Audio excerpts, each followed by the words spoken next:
श्री राधे राधे। भक्तों, प्राय साधक ये समझता है कि हम मरे जा रहे हैं और भगवान हमसे मिलना नहीं चाहते। हम प्रभु से मिलने के लिए मरे जा रहे हैं और भगवान मुझसे मिलना नहीं चाहते। प्राय भक्त यही समझता है, किंतु ऐसा नहीं होता। भगवान भी भक्त से मिलने के लिए व्याकुल होते हैं। बस थोड़ी सी लीला जरूर उनके द्वारा होती है। भक्त से मिलने में प्रभु एक लीला जरूर करते हैं। मिलने के लिए कोई ऐसा बनाते हैं सुयोग, जैसा प्रभु ने बनाया था पुंडरीक विद्यानिधि के लिए। कल आप श्रवण कर रहे थे, वो अपने को छिपा कर रखते थे पुंडरीक विद्यानिधि, और भगवान उनके भक्ति के रस को प्रकट करना चाहते थे। लोगों के समझ के बाहर था पुंडरीक विद्यानिधि का स्वरूप। लोग उनको विषय समझ रहे थे और वे थे महान भक्त।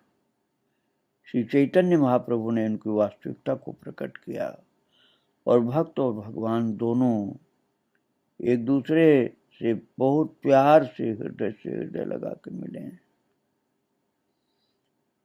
और पुंडरीक भी, जो अब तक गहरी प्रेम समाधि में थे, बाहर की चेतना जब आई, अर्थात चेतना बाहर शरीर में आई, तब गौरांग के चरणों में गिर करके स्तुति करने लगे। प्रभु ने उनको उठा करके शांत किया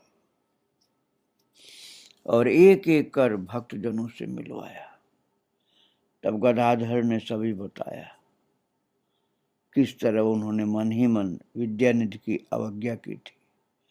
फिर श्री गौरांग ने कहा, प्रभु यदि तुम अनुमति दो तो इनसे दीक्षा ले लूं। प्रभु ने पूरे अंतःकरण से इस बात का अनुमोदन किया। विद्यानिधि की महिमा और क्या बताऊं, वो पुरुषोत्तम आचार्य के सखा और गदाधर के गुरु हैं। इन पुरुषोत्तम का परिचय आगे और बताऊंगा आपको। भक्तों, निमाई जो है गौरांग महाप्रभु, इनके दो भाव रहते हैं। एक तो भक्त वाला भाव रहता है, एक भगवान वाला भाव रहता है। दोनों में बहुत अंतर है। जब भक्त वाला भाव होता है तब दीन से भी दीन, दास से भक्ति से अभिभूत। गंगा स्नान को जाते हैं तो पहले भक्ति पूर्वक गंगा को प्रणाम करते हैं, नित्य तुलसी प्रदक्षिणा करते हैं, भक्त को देखते ही प्रणाम करते हैं। फिर जब भगवत भाव होता है तो भक्तजन उसी गंगा जल से उनके चरण धोकर तुलसी चंदन से पूजा करते हैं। निमाई कुछ नहीं करते। भक्त भाव में निमाई एक एक भक्त के गले में हाथ डालकर या अद्वैताचार्य के चरण पकड़कर कातर भाव से निवेदन करते हैं, मेरा उद्धार कैसे होगा, श्री कृष्ण में मेरी मति कैसे होगी, तुम लोग बताओ कृपा करके। तब निमाई घुटने टेक कर भक्त से दास्य भक्ति की प्रार्थना करते हैं। वही निमाई भगवत भाव में महाराज श्री विग्रहों को एक तरफ सरका कर स्वयं सिंहासन पर चौकी पर बैठ जाते हैं और भक्तजन उनके चरण कमलों में चंदन तुलसी रखकर भगवान उनको समझकर, मानकर, जानकर पूजा करते हैं। इस पर वे आपत्ति नहीं करते, उल्टा संतोष व्यक्त करते हैं, संतुष्ट होते हैं और श्री कृष्ण के रूप में अपना परिचय देकर अद्वैत के नंगे सिर पर श्री चरण रख देते हैं। ऐसा कुछ लोग सोच सकते हैं, ऐसा कैसे? भक्तों ने निमाई को जब भगवान के रूप में जान लिया तो उन्हें पुनः मनुष्य पाकर, मानकर उस तरह उनके साथ व्यवहार कैसे करते थे। इस प्रकाश की वास्तविक अवस्था समझना पड़ेगा। जब निमाई भगवान के रूप में प्रकाशित होते हैं तो भक्तगण उस बात को अच्छी तरह समझ जाते हैं। तब निमाई की देह ज्योतिर्मय हो जाती है। ये ज्योति कभी तेज होती, कभी अति मृद रूप में दिखाई देती, यहाँ तक कि एकाएक देखने में भी नहीं आती। तब उनका आकार, प्रकार और मुंह का भाव ऐसा भक्ति उद्दीपक होता कि उन्हें जो भी देखता उसी के मन में विश्वास हो जाता कि ये भगवान है। फिर ऐसा भी होता कि निमाई सामान्य आसन पर गदाधर या नरहरि के अंग का सहारा लिए भक्तों के साथ मिलकर बैठे। देह की ज्योति अति मृदु है। षड्भुज या चतुर्भुज या अन्यान्य वैभव नहीं दिखा रहे, फिर भी बाहर की या भीतर की भंगिमा ऐसी हो गई है कि जो लोग निकट हैं वे अखिल ब्रह्मांड के पति के रूप में उनमें दृढ़ विश्वास करते हैं। थोड़ी देर बाद निमाई ने अपना भगवत भाव छिपा लिया। अब वे भगवान और नहीं रहे, एक परम भक्त के रूप में प्रकाशित हुए और कृष्ण कृष्ण कृष्ण कह करके ऐसे करुण स्वर में रोने लगे कि जिन्होंने उस स्थिति को देखा और रुदन को सुना, वे कहते हैं कि उस कातर ध्वनि को सुनकर पत्थर तक पिघलने लग जाते। वे तब श्री कृष्ण विरह में इतने कातर होते कि महाराज जैसे कोई माँ अपने पुत्र के लिए शोक करे, रोए, उससे भी ज्यादा। तब उन्हें मूर्छा आ जाती, बात बात में उनके दांत मिट जाते, बात बात में सांस अटकती। श्री कृष्ण को पाने के लिए वे जो करते उसे देखकर लगता कि श्री कृष्ण न मिले तो उसी पर उनका हृदय विदीर्ण हो जाएगा।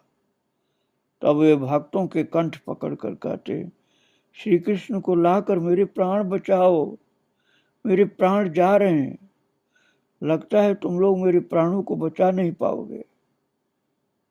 तब भक्तजन भी ये सोचकर कि प्रभु के प्राण निकल गए घबरा जाते हैं, फिर क्या होगा। यद्यपि प्रभु का ये भाव नित्य देखते हैं, तथापि नित्य ही सोचते, लगता है आज प्रभु और नहीं बचेंगे, इतना विरह व्याकुल होते हैं। यदि कोई व्यक्ति निमाई की अप्रकाश अवस्था में उन्हें भगवान की तरह अतिरिक्त भक्ति नहीं करता तो वे इतना क्लेश पाते कि कोई भी उनके प्रति किसी प्रकार की असामान्य श्रद्धा दिखाने का साहस नहीं करता।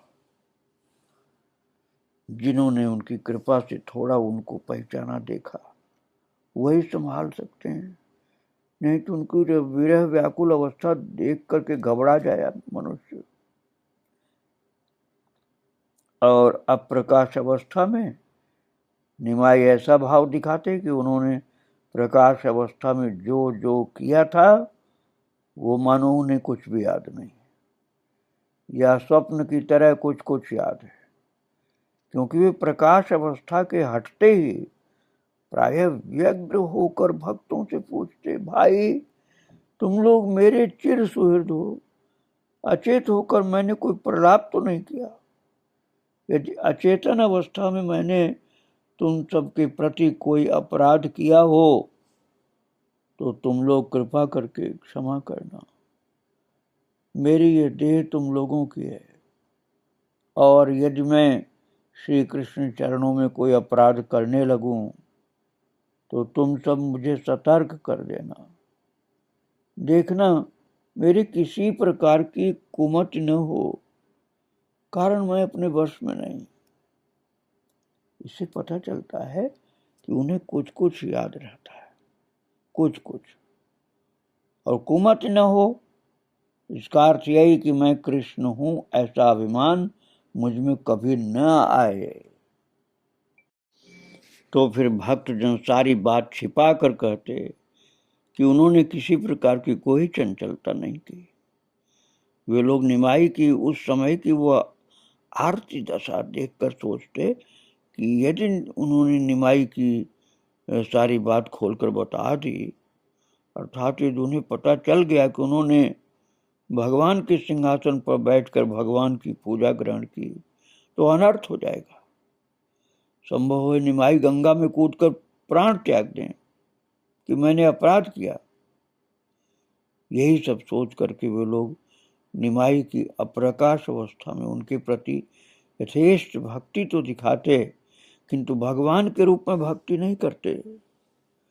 कोई कोई उन्हें प्रकाश अवस्था में भगवान मानते, फिर अप्रकाश अवस्था में वो बात भूलकर उन्हें केवल भक्ति ही समझते। और आपको सुनाता हूं एक घटना। नंद जी की गोद में श्री कृष्ण सो रहे हैं। नंद जी को नींद नहीं आ रही है। वे अपने पुत्र के अब तक के सारे अलौकिक कार्यों की बात सोच रहे हैं। सोचते सोचते वे अच्छी तरह समझ गए कि उनका शिशु पुत्र उनका पुत्र नहीं, स्वयं भगवान है।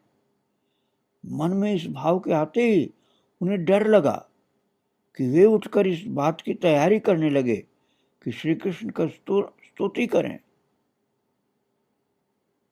तो अंतर्यामी कृष्ण सब जान गए। उन्होंने नंद जी को भुलावा देने के लिए एक ऐसी लीला कर दी, छल वाली। ठीक उसी समय एक बिल्ली बोल रही थी। श्री कृष्ण ने उस आवाज को लक्ष्य करके मानो डर करके, बाबा वो कौन बोल रहा है, मुझे डर लगता है, ऐसे कहकर नंद जी को कसकर पकड़ लिया। बस नंद जी सब भूल गए कि भगवान है। उनके लगा, अरे तो बच्चा डर रहा है, बिल्ली से डरता है, तो बिल्ली से डरता है तो बस भगवान है, बात तो भूले गए, बच्चा है। तो कृष्ण को गोद में लेकर बोले, अरे डर कैसा बेटे, मैं हूं ना, तुम नहीं डरा कर इनसे। इसी प्रकार भक्तजन निमाई की प्रकाश अवस्था में उन्हें भगवान के रूप में पूजते, फिर उनकी अप्रकाश अवस्था में पहले की बात भूल जाते। कोई थोड़ा भूलता, कोई अधिक भूलता, कोई बिल्कुल भूल जाता। जैसे सची माँ ने निमाई को गर्भ में धारण किया था, उनका पालन किया था, वे निमाई का ऐश्वर्य देखकर क्षणिक भूल जाती। निमाई के प्रति पुनः वात्सल्य भाव जगता। जो थोड़ा भूलते वे मन ही मन तर्क करते कि निमाई क्या सचमुच ही भगवान है या कि स्वप्न देखा हमने। जो अधिक भूलते वे मन में निश्चित करते कि निमाई की अद्भुत शक्ति है, वे मानो स्वयं भगवान है। श्री अद्वैताचार्य के मन का भाव बहुत समय तक ऐसा ही था। वे जब निमाई के आगे आते तब भगवान मानकर पूजा करते, फिर उनसे दूर जाकर मन में नाना प्रकार का तर्क करके ये निश्चय करते कि ये कल का बालक निमाई, अरे जगन्नाथ का बेटा है, ये भगवान कैसे हो सकता है। मुकुंद भी ऐसे ही थे। निमाई आम्र महोत्सव मनाते, आम की एक गुठली सामने रखकर जोर से ताली बजाते, देखते देखते उस गुठली से एक वृक्ष बन जाता और उस वृक्ष पर प्राय 200 अच्छे आम लग जाते। भक्तजन वे आम भगवान को निवेदन करके फिर पाते। इस प्रकार महाराज महोत्सव होता।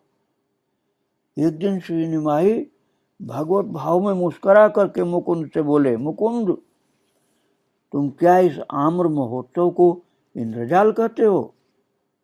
मुकुंद लज्जित होकर मिनमिनाने से लगे।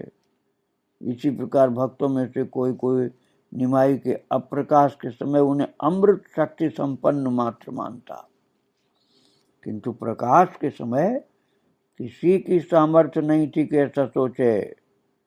यहाँ तक कि तब तो अनायास गंगा जल लेकर उनके चरण धोने में किसी को शंका नहीं होती। वे लोग निमाई के चरणों में गंगा जल तुलसी अर्पित कर पूजा करते। यही इस बात का प्रमाण है कि निमाई की भगवत्ता में उस समय उन्हें तिल भर भी संदेह नहीं होता था भक्तों को। भक्तों, निमाई की अवस्था देखकर समझ में नहीं आता था। कुछ लोगों के नहीं समझ में आता, कुछ लोग उनको भगवान मानते, कुछ लोग यही सोचते कि ये रोते क्यों हैं, भगवान होते तो रोते नहीं। और इतना ही नहीं कि रोते केवल, ये भी कहते कृष्ण नहीं मिले। और जब निमाई ये कहते कि मैं वही हूं, तब भक्तजन समझते कि निमाई सरल भाव से कह रहे हैं। फिर जब वे ये कहते मुझे कृष्ण दे करके मेरे प्राण बचाओ, तब भक्तजन उनका मुंह देखकर समझ जाते कि निमाई सरल भाव से ही आरती अर्थात कष्ट व्यक्त कर रहे हैं।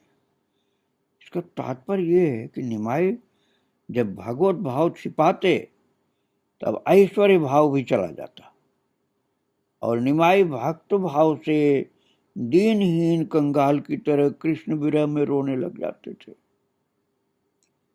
एक दिन सुबह स्नान के बाद निमाई श्रीवास के घर में बैठे, एक एक कर भक्त आने लगे। सभी बैठे, तभी देखने में आया कि श्री निमाई का भागवत भाव प्रकट हो रहा है। तब सभी डरते हुए प्रभु के मुंह की ओर देखते रह गए। थोड़ी देर बाद प्रभु ने कीर्तन करने की आज्ञा दी। सब कीर्तन करने लगे। पर उस दिन एक अद्भुत घटना घटी और प्रभु नृत्य करने लगे। ऐश्वर्य का प्रकाश होने लगा और सभी लोग महाप्रभु के साथ नृत्य करते हुए दिव्य दिव्य अनुभूतियां प्राप्त करने लगे। और उस दिन वे बैठे बैठे कथा वार्ता कर रहे थे। धीरे धीरे उठ करके सचेत अवस्था में फिर जाकर के चौकी पर बैठ गए। उस दिन 7 पहर तक भगवान का प्रकाश अर्थात ऐश्वर्य भाव रहा।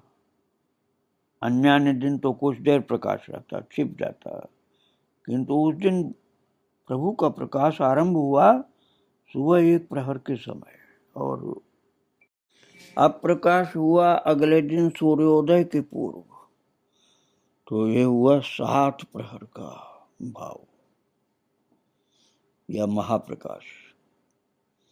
अब प्रभु के बहुत से भक्त हो गए, वे सारे कार्य छोड़कर रात दिन उनके पास रहने लगे, क्योंकि उनको समझ में आ गया तो भगवान है। और एक दिन तो चौकी पर, जो भगवान की चौकी थी, उस पर बैठकर अपने अभिषेक के लिए भक्तों को आज्ञा करती, जैसे प्रभु आज्ञा कर रहे हो। सब गंगा से जल लाने के लिए दौड़े और सैकड़ों घड़ों से श्रीवास का आंगन भर गया। स्त्री पुरुष दास दासी गंगा जल ला रहे हैं और प्रभु स्नान मंडप में उत्तम चौकी पर बैठे। गदाधर मुरारी और गर्वीली नारियां उनके सुगंधी तेल लगा रहे। पीछे भगवान के मस्तक पर धूप आए ये सोच करके नित्यानंद छत्र लिए खड़े हैं कि धूप नहीं आनी चाहिए। श्रीवास की दासी दुखी जल्दी जल्दी जल लेकर के आ रही और आंसुओं से भीगी जा रही। प्रभु ने कृपा करके उसे लक्ष्य कर भक्तों से कहा, अब मैंने उसका नाम दुखी की जगह सुखी रख दिया। सभी आनंदित होकर दुखी के भाग्य की सराहना करने लगे। सुखी लजा करके फपक फपक कर रोती, फिर जल लाने चली गई। बाद में वाद्य कोलाहल, अभिषेक के गीतों और महिलाओं की उलू ध्वनि के बीच तब लोग निमाई के सिर पर जल डालने लगे। बंगाली महिलाएं जब बहुत खुश होती हैं तो उल्लू की ध्वनि करती हैं भक्तों, और खूब अच्छी प्रकार से अभिषेक किया महाराज का, निमाई का, गौरांग जी का, और सब खूब दर्शन कर रहे हैं। इस समय प्रधान लोगों में श्री गौरांग के जो बहुत से भक्त हो गए हैं, उनमें से नाम हम बता रहे हैं आपको। निताई और अद्वैत, गदाधर, श्रीवास, मुरारी, मुकुंद, नरहरि, गंगादास, प्रभु के मौसा चंद्रशेखर, प्रभु के चिरदिन के संगी पुरुषोत्तम आचार्य, स्वरूप दामोदर, वक्रेश्वर दामोदर, जगदानंद, गोविंद, माधव, वासुघोष, सारंग इत्यादि। हरिदास भी अब प्रभु की शरण में आ गए हैं, और हरिदास जो गौरांग महाप्रभु के शरण में आ चुके हैं, भक्तजन तो उनका नाम सुने ही हैं, लेकिन परिचय के लिए थोड़ा बताता हूँ। हरिदास का घर आज के वन ग्राम महकमा के अधीन बूढ़न ग्राम में था। ये ब्राह्मण के पुत्र थे। पितृमातृहीन होने के कारण मुसलमान द्वारा प्रतिपालित थे। वास्तविकता यह थी कि ब्राह्मण के पुत्र थे। लोग कहते थे कि मुसलमान का बेटा, अब मुसलमान के बेटे नहीं थे, मुसलमान के द्वारा पालित पोषित थे, क्योंकि माता पिता इनके मर गए जब ये छोटे से थे, तभी इनके माता पिता मर गए थे, तो मुसलमान ने पालन पोषण किया था। इसलिए लोग इनको यवन हरिदास कहते थे। महाप्रभु ने तो यवन हरिदास नहीं कहा, ठाकुर हरिदास कहते थे। किंतु हरिदास धीरे धीरे परम भक्त हो गए। उनका भजन था महाराज, रात दिन उच्च स्वर से केवल हरि नाम जपना, और बोल बोल कर ऊंची आवाज में रात दिन हरिनाम में उनकी भक्ति की बात अब क्या बताऊं मैं आपको। उनका ध्रुव विश्वास था कि कोई भी व्यक्ति किसी भी प्रकार हरिनाम ले, उसी से तर जाएगा। नाम जप करना तो दूर की बात, उनका विश्वास था कि नाम सुनने से भी जीव का उद्धार हो जाएगा। केवल मनुष्य का नहीं, जीव मात्र का उद्धार हो जाएगा। इसलिए वे उच्च स्वर से नाम जपते कि जिनको जिनको कान में आवाज सुनाई पड़े, सबका उद्धार हो। वे बेनापोल के जंगल में वनग्राम के निकट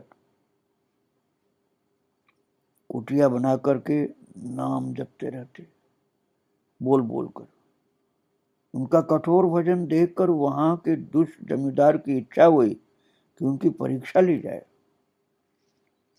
उसने एक वेश्या को उनके पास भेजा। वेश्या आई, हरिदास को देखते ही उसका मन निर्मल हो गया। उसने हरिदास के चरणों में शरण ली।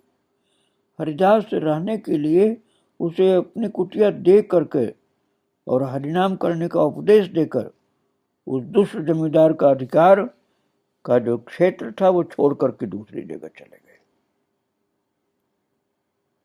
और उधर मुसलमान काजी मुलुकपत के कानों में ये बात पहुंची कि हरिदास मुसलमान धर्म त्याग कर हिंदू हो गया। यह सुनकर के काजी हरिदास ठाकुर को पकड़ ले गया।